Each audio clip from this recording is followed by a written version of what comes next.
personne mariée et une personne non mariée, mais aussi c'est toute infidélité dans le mariage avec un autre marié ou un non marié. L'adultère. Le fait de sortir avec un homme marié, quand tu es célibataire, tu es dans l'adultère et c'est l'impudicité.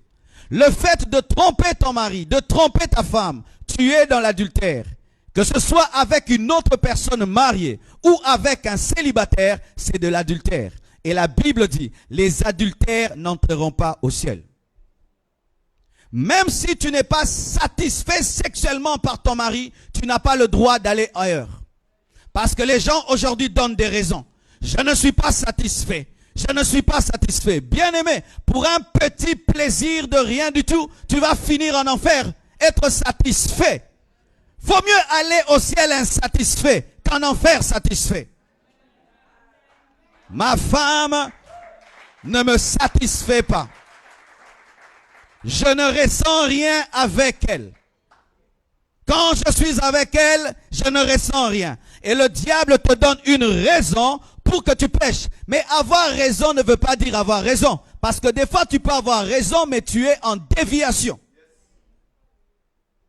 Cet homme marié s'est confié à moi. Il m'a dit qu'il souffre avec sa femme. Il regrette même d'avoir épousé sa femme. C'était moi la femme de sa vie. Si tu étais la femme de sa vie, tu serais dans sa maison. Si tu étais la femme de sa vie, il t'aurait épousé. Bien-aimés frères et sœurs, toutes les personnes en ce lieu qui trompent leur femme et qui trompent leur mari sont sous le jugement de Dieu. Tu peux prier, tu peux parler en langue, ressentir même la présence de Dieu. Sache que tu es un candidat à l'enfer. Pourquoi? Le mariage symbolise la relation entre Christ et l'Église. Et lorsqu'un homme trompe sa femme, c'est comme s'il dit que Jésus peut tromper l'Église. Quelle abomination! Quelle abomination! C'est pourquoi j'aimerais parler aux célibataires.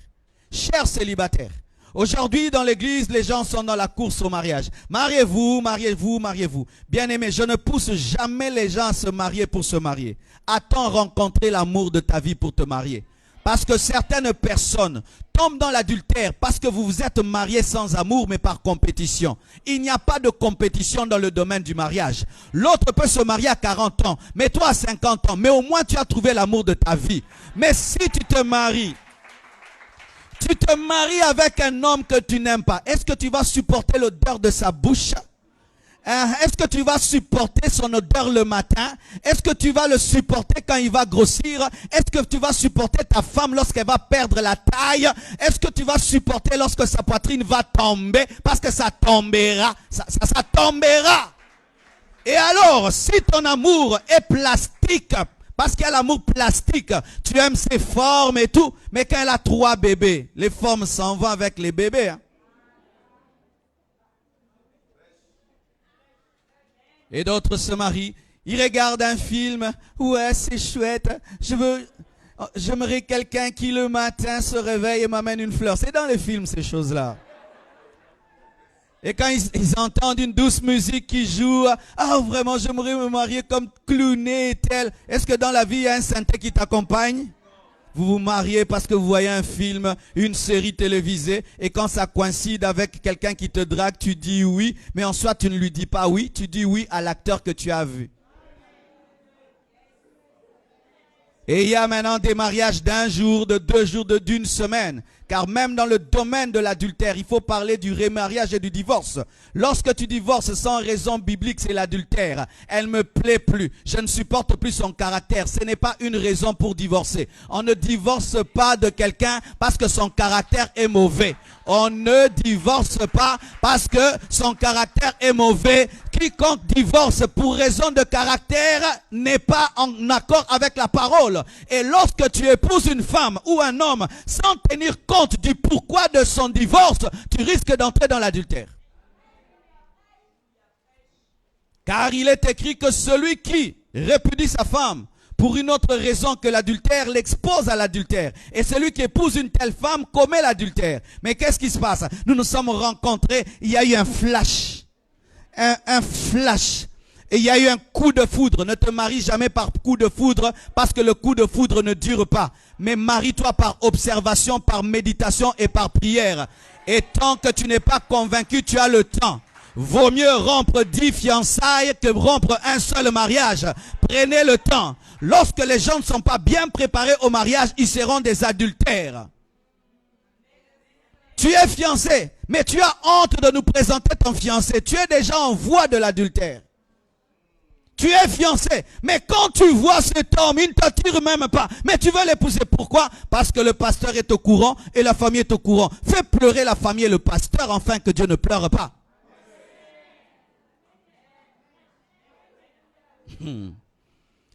Et d'autres, quand ils se convertissent, leurs fiancés ne se convertissent pas. Ils veulent amener leurs fiancés à se marier. Non, si vous étiez des païens et l'un d'entre vous se convertit, il faut recommencer à zéro parce que Dieu ne fait pas des modifications, il détruit et puis il recommence.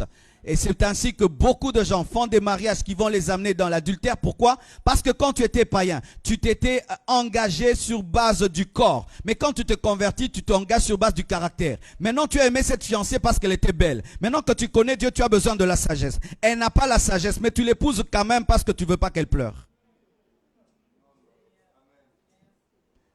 Et puis tu dis, pasteur, il va se convertir. Ah bon, tu es devenu le Saint-Esprit pour la convertir. Bien-aimé, quand on se convertit, on fait des sacrifices. Cette vie chrétienne de conversion sans sacrifice, ce n'est pas de Dieu. Ce n'est pas de Dieu. Jésus-Christ crucifié présente les marques de la croix. Mais toi, tu t'es converti. Où sont les traces de la croix? Tu n'as rien abandonné pour Dieu. Une conversion bonbon chocolat. Une conversion bonbon chocolat. Tu t'es converti, oui. Tu as abandonné quoi? Rien. C'est seulement un nouveau nom. Comment? Je m'appelle maintenant Esaïe.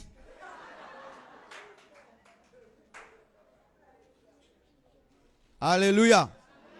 Alléluia. Et j'aimerais parler un peu aux hommes qui trompent leurs femmes. Si ta femme te faisait ce que tu lui fais, qu'est-ce que tu dirais? Parce que plus souvent, ce sont les hommes qui trompent leurs femmes. Hommes, vous n'êtes pas des chiens. Vous êtes des hommes. Maîtrise-toi. Dans le mariage, il y a une science qu'il faut bien maîtriser. La contentologie. C'est la science qui t'amène à te contenter de ta femme. Et quand ta femme vieillit et tu l'abandonnes pour des jeunes filles, bien aimé, si même elle a vieilli, c'est à cause de toi. Si tu ne l'avais pas fait des bébés, elle serait toujours intacte. C'est toi qui l'as fait vieillir et c'est toi qui la jettes comme une chaussette. C'est pourquoi un homme ne doit pas se marier s'il ne peut pas se contenter. Ta femme est belle, mais ce n'est pas la plus belle femme du monde. Et même si c'est la plus belle femme du monde, elle ne restera pas la plus belle femme du monde. Alors, entrer dans le mariage sans esprit de contentement t'expose déjà à tromper ta femme. Alléluia. Je suis court, je m'aime. Je m'aime tel que je suis. C'est moi, c'est mon corps. Ma femme aussi, c'est mon corps. Je l'aime tel qu'elle est, c'est mon corps.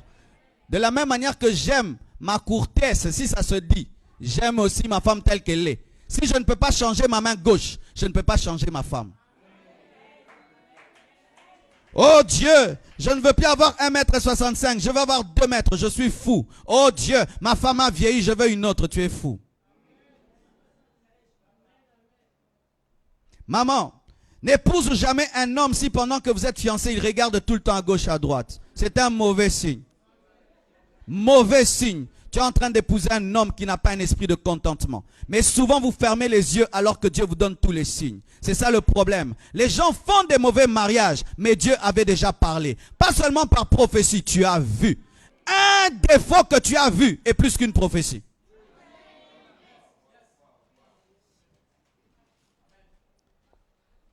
Dans les fiançailles, il te donne un coup. Double. Judo. Tu l'épouses le judoka. Pour que tu deviennes ceinture noire. Et maintenant dans le mariage, il te tabasse. Oh, Dieu m'a abandonné. Non, Dieu t'avait parlé. Lorsque Dieu aime un homme, il lui révèle les défauts des gens. Alléluia. L'adultère amène à l'impudicité. Mais pas seulement l'adultère.